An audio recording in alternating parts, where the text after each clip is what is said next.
Hi hello friends, welcome back. இன்னைக்கு நம்ம சென்னா gravy ரொம்ப டேஸ்டாகவும் ரொம்ப சூப்பராகவும் ஒரு ரெஸ்டாரண்ட் ஸ்டைலில் நல்ல வாசனையாக ரொம்ப ரொம்ப டேஸ்ட்டாக எப்படி பண்ணலாம் தான் பார்க்க போகிறோம். கண்டிப்பாக ஃபுல் வீடியோ பார்த்து ட்ரை பண்ணி பாருங்கள். இன்னைக்கு இந்த சென்னா கிரேவி செய்கிறதுக்கு நான் வெள்ளை கொண்டக்கடலை எடுத்துக்கிட்டேன். சென்னானா தமிழில் நம்மளுக்கு வெள்ளை கொண்டக்கடலை உங்கள் எல்லாருக்குமே தெரியும். வெள்ளை கொண்டக்கடலை கருப்பு கொண்டக்கடலை 2 இருக்கு. நம்ம வெள்ளை கொண்டக்கடலை இந்த இடத்துல பயன்படுத்திக்கிறோம். உங்கள்கிட்ட கருப்பு கொண்டக்கடலை தான் இருக்குன்னா நீங்கள் கருப்பு கொண்டக்கடலை பயன்படுத்திக்கோங்க. ஒரு பிரச்சனையும் கிடையாது. நம்ம வெள்ளை கொண்டக்கடலை 1/2 கிலோ நம்ம எடுத்துக்கிட்டோம்.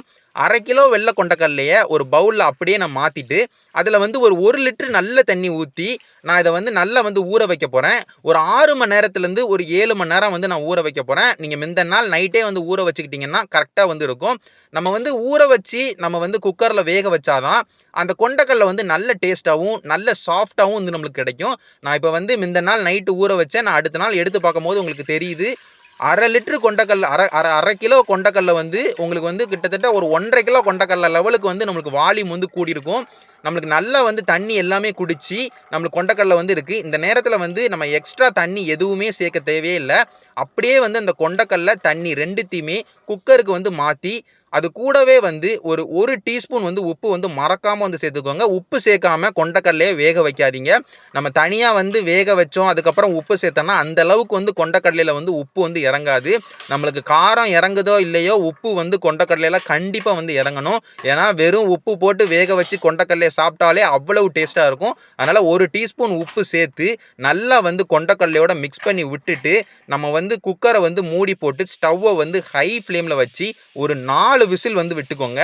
4 விசில் விட்டுட்டா நம்மளுக்கு கொண்டக்கடலை நல்லா வெந்துருமா அப்படின்னு கேட்டிங்கன்னா வேகாது. நம்ம ஒரு 5 விசில்லேருந்து ஒரு 6 விசிலாவது விடணும். ஆனால் இப்போ 4 விசில் மட்டும் நம்ம விட்டுக்கிறோம். அதுக்கப்புறம் நம்ம மசாலா எல்லாமே சேர்த்து கூட ஒரு 2 விசில் விடும்போது நம்மளுக்கு கரெக்டான பக்குவத்தில் கொண்டக்கடலை வெந்துடும்.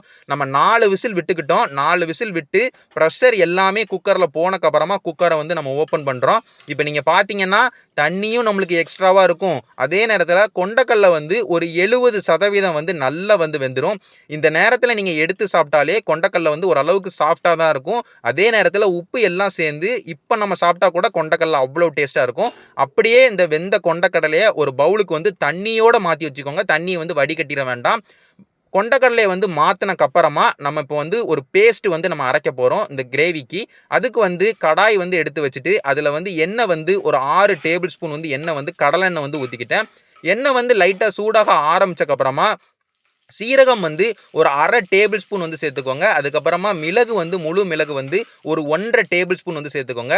ரெண்டுத்தையுமே சேர்த்து நல்லா ஸ்டவ்வை ஹை ஃப்ளேமில் வச்சு நல்லா வதக்கி விட்டுக்கோங்க. வாசனை எல்லாம் நல்லா வர அளவுக்கு ஒரு 30 செகண்ட்லேருந்து ஒரு 1 நிமிஷம் வரைக்கும் நல்லா வதக்கி விட்டுக்கோங்க. நல்லா வதங்கினக்கப்புறமா நம்ம வெங்காயம் சேர்த்துக்கிட்டோம். வெங்காயத்தை ரொம்ப நீட்டமாக வெட்டி சேர்த்துருக்கேன். வெங்காயம் 3 வெங்காயம் பெரிய வெங்காயம் மீடியம் சைஸ் வெங்காயம் சேர்த்துருக்கேன். வெங்காயத்தை ஒரு லைட்டாக அதாவது அதோட பச்சை வாசனை போகிற அளவுக்கு ஒரு நிமிஷத்துக்கு மட்டும் ஸ்டவ்வை லோ ஃப்ளேமில் வச்சு வதக்கி விட்டுக்கோங்க. வதக்கி முடிச்சக்கப்புறமா நம்ம இஞ்சி பூண்டு ரெண்டுமே சேர்த்துக்கிறோம். இஞ்சி 1 இஞ்சி சைஸ் இருக்க இஞ்சி சேர்த்துக்கோங்க. பூண்டு ஒரு 7 பல் பூண்டு சேர்த்துக்கோங்க.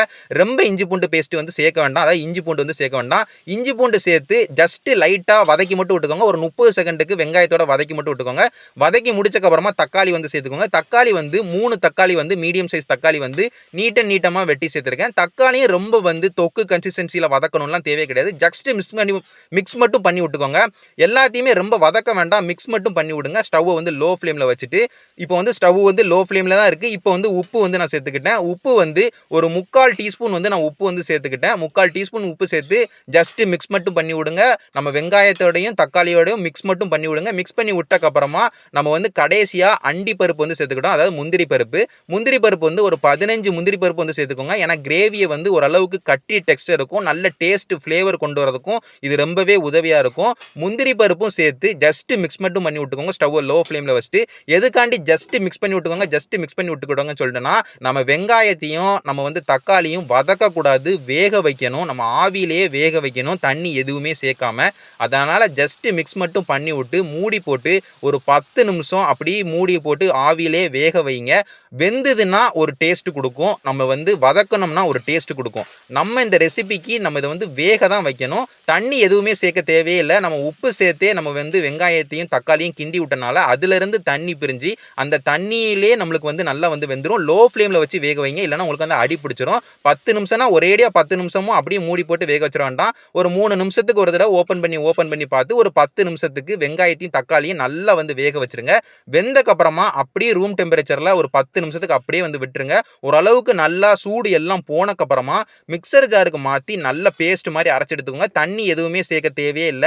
ஜஸ்ட் பேஸ்ட் மாரி நல்லா வந்து ஓரளவுக்கு கட்டியா வந்து நம்மளுக்கு வேணும். அதனால தண்ணி எதுவுமே சேர்க்காம ஆறுனக்கு அப்புறமா அரைச்சிடுங்க. சூடா இருக்கும்போது அரைச்சா ஒரு டேஸ்ட், ஆறுனக்கு அப்புறம் அரைச்சா ஒரு டேஸ்ட். நீங்க சூடா இருக்கும்போதெல்லாம் அரைச்சா இப்ப நீங்க பார்க்கும்போது ஓரளவுக்கு டார்க் ரெட் கலருக்கு வந்து மாறிரும். சூடா இருக்கும்போது அது டேஸ்ட்டையும் வந்து மாத்தி விட்டுரும். ஆறுனக்கு அப்புறமாவே நம்ம தண்ணி எதுவுமே சேர்க்காம அரைச்சு எடுத்திருக்கோம். அதுக்கப்புறமா கொஞ்சம் நம்மளுக்கு வந்து லைட்டா வந்து பேஸ்ட் கன்சிஸ்டன்சிக்கு வேணுங்கிறதுக்காண்டி ஒரு 4 டேபிள் ஸ்பூன் மட்டும் தண்ணி வந்து நான் அப்படியே அந்த நம்ம வதக்கின கடாயில சேர்த்து அத அப்படியே கழுவி வந்து நான் சேர்த்துக்கிட்டேன். ஒரு 4 டேபிள் ஸ்பூன் மட்டும் தண்ணி சேர்த்து நல்ல பேஸ்ட் மாதிரி அரைச்சு எடுத்தாச்சு. இப்போ பேஸ்ட் வந்து நம்மளுக்கு ரெடி ஆயிடுச்சு. அதை அப்படியே வந்து ஒரு பவுலுக்கு வந்து மாத்தி வச்சுக்கிட்டேன். இப்போ வந்து நம்ம கிரேவி வந்து செய்ய ஆரம்பிச்சிடலாம். அதுக்கு வந்து நான் குக்கர் வந்து எடுத்து வச்சுட்டேன். குக்கர் எடுத்து வச்சு ஸ்டவ் ஆன் பண்ணக்கு அப்புறமா ஒரு 5 டேபிள் ஸ்பூன் வந்து நம்ம கடலெண்ணெய் வந்து சேர்த்துக்கிட்டோம். நெய் வந்து ஒரு 3 டேபிள் ஸ்பூன் வந்து சேர்த்துக்கிட்டோம். நெய் வந்து மறக்காம சேர்த்துக்கோங்க. நெய் வந்து நல்ல டேஸ்ட்டும் நல்ல ஒரு வாசனையும் வந்து நம்மளுக்கு வந்து கிரேவிக்கு வந்து தரும். எண்ணெயும் நெய்யும் சூடாக ஆரம்பிச்சக்கு அப்புறமா சீரகம் வந்து 1 டீஸ்பூன் சேர்த்து சீரகத்தை நல்லா வந்து வதக்கி விட்டுட்டேன். ஒரு 30 செகண்டுக்கு ஸ்டவ் வந்து ஹை ஃப்ளேம்ல வச்சுட்டு ஸ்டவ் வந்து ஹை ஃப்ளேம்லயே இருக்கட்டும். 2 பெரிய வெங்காயம் வந்து சேர்த்திருக்கேன். ரொம்ப நீட்டமா வெட்டி சேர்த்திருக்கேன். வெங்காயம் வந்து நம்ம பேஸ்ட் மாதிரிலாம் கிடையாது. நல்லா வந்து வதங்கணும். ஓரளவுக்கு பொன்னிறத்தையும் தாண்டி லைட் ப்ரவுன் கலருக்கு வந்து நம்மளுக்கு வெங்காயம் வந்து மாறணும். வெங்காயம் வந்து லைட் ப்ரவுன் கலருக்கு மாறிச்சுன்னா நம்மளுக்கு ஒரு ஸ்வீட்னஸ் வந்து அந்த வெங்காயம் வந்து கொண்டு வரும். வெங்காயம் காட்டமா தான் இருக்கும். அது வந்து ஓரளவுக்கு நல்லா வதங்கும்போது அது வந்து ஒரு ஸ்வீட்னஸ் வந்து கொண்டு வரும். அந்த ஸ்வீட்னஸ் வந்து கிரேவிக்கு ரொம்பவே சூப்பரா வந்து இருக்கும். அதனால வெங்காயம் வந்து ஸ்டவ்வை வந்து ஹை ஃப்ளேம்ல வச்சு ஒரு 4 நிமிஷத்துக்கு வதக்கி விட்டீங்கன்னா நல்லா வந்து லைட் ப்ரவுன் கலருக்கு மாறினக்கு அப்புறமா ஸ்டவ்வை வந்து லோ ஃப்ளேம்ல வச்சுட்டு நான் வந்து அரைச்சி வச்ச அந்த பேஸ்ட் வந்து சேர்த்துக்கிறேன். வெங்காயம் தக்காளி பேஸ்ட் வந்து சேர்த்துக்கிறேன். சேர்க்கும் போது ஸ்டவ் வந்து லோ ஃப்ளேம்லேயே இருக்கட்டும். இல்லைனா அடி வந்து பிடிச்சிரும். லோ ஃப்ளேம்லேயே வச்சு நம்ம பேஸ்ட் சேர்த்து பேஸ்ட்டை வந்து வெங்காயத்தோட நல்லா வந்து கிண்டி விட்டுக்கோங்க. ஜஸ்ட் மட்டும் கிண்டி விடுங்க. வாசனை போகணும் அப்படி எதுவுமே கிடையாது. ஜஸ்ட் வந்து ஒரு நிமிஷத்துக்கு கிண்டி மட்டும் விடுங்க. ஸ்டவ் லோ ஃப்ளேம்ல வச்சுட்டு கிண்டி விட்டக்கப்புறமா ஸ்டவ் வந்து லோ ஃப்ளேம்லேயே இருக்கட்டும். நம்ம மசாலா சேர்த்துக்கிறோம். காஷ்மீரி மிளகாய் வத்தல் பொடி, சாதா மிளகாய் வத்தல் பொடி எதுனாலும் நீங்கள் வந்து சேர்த்துக்கலாம். 1.5 டீஸ்பூன் வந்து சேர்த்துக்கோங்க. அதுக்கப்புறமா மல்லித்தூள் வந்து 1.5 டீஸ்பூன் வந்து சேர்த்துக்கோங்க. சீரகத்தூள் வந்து ஒரு 1/2 டீஸ்பூன் வந்து சேர்த்துக்கோங்க. உப்பு வந்து 1 டீஸ்பூன் வந்து சேர்த்துக்கோங்க. இது எல்லாத்தையுமே சேர்த்து ஜஸ்ட் மிக்ஸ் மட்டும் பண்ணி விடுங்க. எதுவும் பத்தலைன்னா நம்ம வந்து திரும்ப வந்து சேர்த்துக்கலாம். நம்ம மசாலா எல்லாமே சேர்த்து ஸ்டவ்வை வந்து லோ ஃப்ளேம்லேயே வச்சு அந்த பேஸ்ட்டோட நல்லா வந்து மிக்ஸ் பண்ணி விட்டுக்கோங்க. ஹை ஃப்ளேமுக்கோ மீடியம் ஃப்ளேமுக்கோ போயிட்டீங்கன்னா அடி வந்து பிடிச்சிரும். அதனால லோ ஃப்ளேம்லேயே வச்சு மிக்ஸ் பண்ணி விட்டுட்டு கடைசியா கஸ்தூரி மேத்தி வந்து 2 டீஸ்பூன் வந்து சேர்த்துக்கோங்க. மறக்காம சேர்த்துக்கோங்க. கஸ்தூரி மேத்தி வந்து ஒரு சென்னா நம்ம செய்யறோம்னாலே கஸ்தூரி மேத்தி சேர்த்துக்கிட்டோம்னா நல்ல ஒரு டேஸ்ட்டும் நல்ல ஒரு ஃப்ளேவரும் நல்ல வாசனையும் கண்டிப்பாக வந்து இந்த கிரேவிக்கு வந்து கொண்டு வரும். கஸ்தூரி மேத்தி சேர்த்து நல்லா மிக்ஸ் பண்ணி விட்டக்கப்புறமா நம்ம சென்னா வந்து சேர்த்துக்கிறோம். அதாவது கொண்டக்கடலை, வேக வச்ச கொண்டக்கடலை 4 விசில் விட்டு நம்ம வேக வச்சிருக்கோம். எக்ஸ்ட்ரா தண்ணியும் நம்மளுக்கு வந்து இருக்கு. நம்ம வந்து இந்த கிரேவி வந்து ரொம்ப தண்ணியா வந்து செய்ய போறதில்ல. ஓரளவுக்கு கொண்டக்கடலை கிரேவினாலே ஓரளவுக்கு கெட்டியா இருந்தா தான் நம்ம பூரி கூட வச்சு சாப்பிடும்போது, சப்பாத்தி கூட வச்சு சாப்பிடும்போதெல்லாம் நல்லா இருக்கும். அதனால எதுவுமே எக்ஸ்ட்ரா தண்ணி சேர்க்காம அந்த தண்ணியோடையே நம்ம கொண்டக்கடலை சேர்த்து அந்த பேஸ்ட்டோட நல்லா வந்து மிக்ஸ் பண்ணி விட்டுக்கோங்க. நல்லா மிக்ஸ் பண்ணி விட்டக்கப்புறமா நம்ம வந்து கூட கொஞ்சம் தண்ணி தேவைப்படும் அப்படின்னு எனக்கு தோணுனால, ஏன்னா நம்ம வந்து முந்திரி பருப்புலாம் சேர்த்துக்கனால நல்லா கட்டியாயிருங்கிறதுக்காண்டி கூட கொஞ்சம் ஒரு கப்பு மட்டும் தண்ணி சேர்த்துக்கிட்டேன். 1 கப்பு தண்ணினா 250 ml வந்து நம்மளுக்கு தண்ணி சேர்த்து திரும்பி வந்து நல்லா வந்து இந்த கொண்டக்கடலையை நல்லா மிக்ஸ் பண்ணி விட்டக்கு அப்புறமா நம்ம இப்போ உப்பு காரம் வந்து சேர்த்துக்கலாம். தண்ணி எல்லாம் ஃபுல்லா சேர்த்தக்கு அப்புறமா உப்பு காரம் வந்து நான் கரெக்டா இருக்கான்னு பார்க்குறேன்.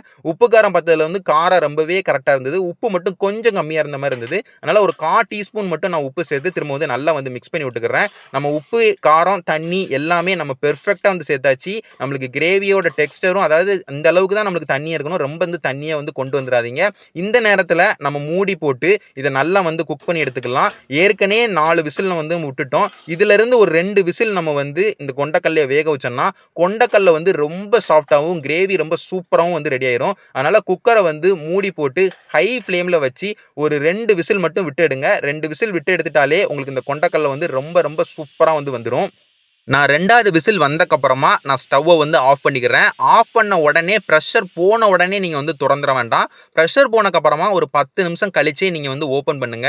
நீங்க 10 நிமிஷம் கழிச்சு பிரஷர் போனக்கப்புறமா ஓப்பன் பண்ணி பார்த்தீங்கன்னா, உங்களுக்கு கொண்டைக்கடலை எல்லாமே நல்ல சாஃப்ட்டா வெந்து, நம்மளுக்கு கிரேவி நல்ல வாசனையா, எண்ணெய் எல்லாம் விட்டு பிரிஞ்சு, நெய் எல்லாம் விட்டு பிரிஞ்சு ரொம்ப சூப்பரா வந்து ரெடி ஆயிருக்கும். இப்ப நீங்க வீடியோ பார்த்தாலே தெரியும். நம்மளுக்கு கரெக்ட்டான ஸ்ட்ரக்சர்லயும், கரெக்ட்டான கன்சிஸ்டன்சிலயும் நம்மளுக்கு வந்து கிரேவி இருக்கு. ஓரளவுக்கு இந்த மாரி கன்சிஸ்டன்சில இருந்தா தான் இதுக்கப்புறமும் நம்மளுக்கு கிரேவி வந்து இருக்கும். நம்ம முந்திரி பருப்புலாம் சேர்த்துருக்கனால முதல்லயே சொன்ன மாரி அது நேரம் ஆக ஆக இறுக்கம் குடுக்கும். அதனால நம்ம கிரேவில வந்து தண்ணி எல்லாம் கரெக்ட்டா சேர்த்து ரெடி பண்ணோம்னா, மசாலாக்கு ரொம்ப சூப்பரா வந்து இருக்கும். இந்த நேரத்துல வந்து நம்மளுக்கு ஸ்டவ் ஆஃப்லயே தான் இருக்கு. கொத்தமல்லி இலை மட்டும் ஓரளவுக்கு நல்லா வந்து தூவி விட்டுக்கோங்க. அது கூடவே வந்து லெமனும் வந்து ஒரு 6 டிராப்ல இருந்து ஒரு 7 டிராப் வந்து சேர்த்துக்கோங்க. லெமன் வந்து ரொம்ப வந்து சேர்த்துற வேண்டாம். ரொம்ப புளிப்பா பிறவு மாறிரும். நம்ம வந்து ஒரு 6 டிராப்ல இருந்து ஒரு 7 டிராப் மட்டும் சேர்த்து ஸ்டவ் ஆஃப் பண்ணி சேர்த்து ஜஸ்ட் மிக்ஸ் பண்ணி விட்டோம்னா, நம்மளுக்கு அந்த லைட் புளிப்பு தன்மை வந்து அந்த கிரேவியோட சேர்ந்து நல்ல ஒரு டேஸ்ட் வந்து அந்த கிரேவி வந்து சூப்பரா வந்து மாறும். நம்ம கொத்தமல்லி இலையும், லெமனும் சேர்த்து ஜஸ்ட் மிக்ஸ் பண்ணி விட்டுட்டோம்னா, நம்மளுக்கு இந்த கொண்டைக்கடலை கிரேவி வந்து ரொம்பவே சூப்பரா வந்து ரெடி ஆயிரும். இப்ப நீங்க சர்வ் பண்ண ஆரம்பிச்சிடலாம். நீங்க சப்பாத்தி கூட சர்வ் பண்றீங்களோ இல்லையோ, சாதத்து கூட சர்வ் பண்றீங்களோ இல்லையோ, கண்டிப்பா இத ஒரே ஒரு டைம் பூரி கூட வச்சு சாப்பிட்டு பாருங்க. இதோட டேஸ்ட் உங்களுக்கு அப்படி வந்து கிடைக்கும். அவ்வளவு சூப்பரா பூரி கூட வந்து இருக்கும். பூரிக்கு ரொம்பவே ஆப்ட்டான ஒரு கிரேவி. கண்டிப்பா வீட்ல வந்து ட்ரை பண்ணி பாருங்க. ட்ரை பண்ணி பார்த்துட்டு வீட்ல உள்ள எல்லாருக்குமே செஞ்சு குடுங்க. எல்லாருமே ரொம்ப விரும்பி சாப்பிடுவாங்க. நான் இதே மாரி இன்னொரு சூப்பரான ரெசிபியோட உங்க எல்லாரையுமே வந்து பார்க்குறேன். நன்றி.